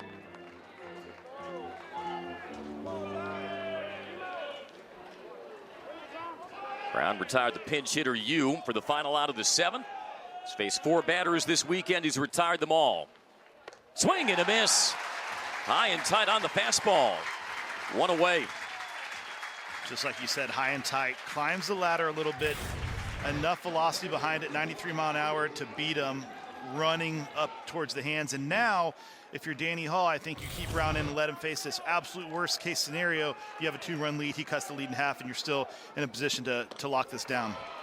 Grossi has walked twice and doubled. And he shook off that hitless opener. Duke's freshman record holder in home runs and RBIs. Home run came yesterday, got jammed, went around, 1-1. Good sharp slider there. And we've seen Dawson Brown over the last 3 years, and I heard Bobby Miranda say this, his stuff's ticked up and it resembles that of his dad more. It's hard fastball, hard slider. That ball is driven into left, Younger, 2 away. Yeah, with his dad, Kevin Brown, the former major leaguer, here in attendance for his son's senior day at his alma mater. First 2 batters retired. It's up to Stone to extend this game. But Alex Stone, maybe the hottest hitter in America this weekend, had the 2-run blast in the 7th. Also a double in the 1st.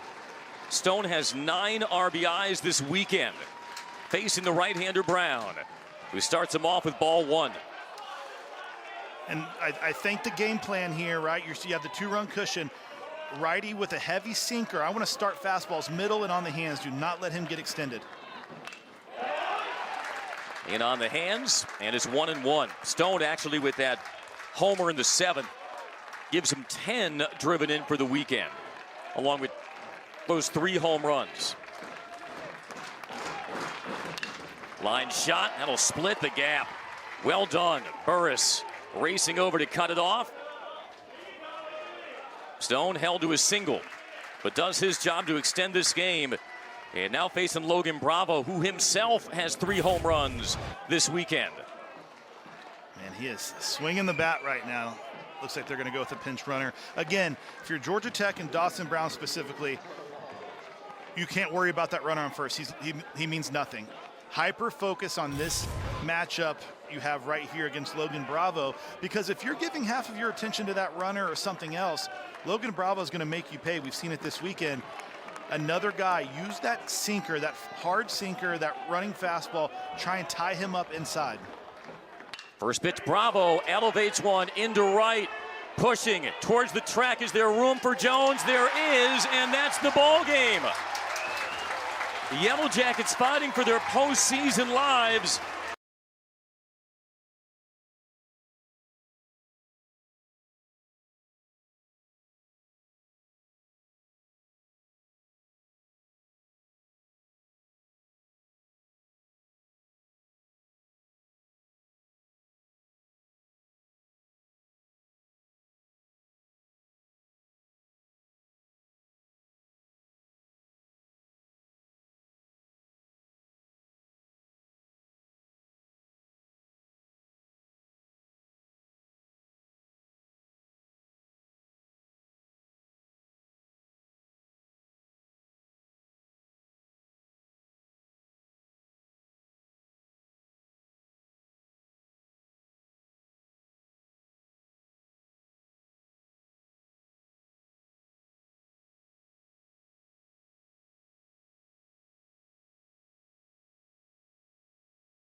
Now here's Giesler, who doubled against Bielens to score an insurance run in the 8th on Friday. Sack fly his last at bat to close the deficit to 6-5. Georgia Tech would tack on 3 more. Currently in front 8-3. Bouncer speared by Knight, goes the long way, and that'll do it for the Yellow Jackets to the 9th.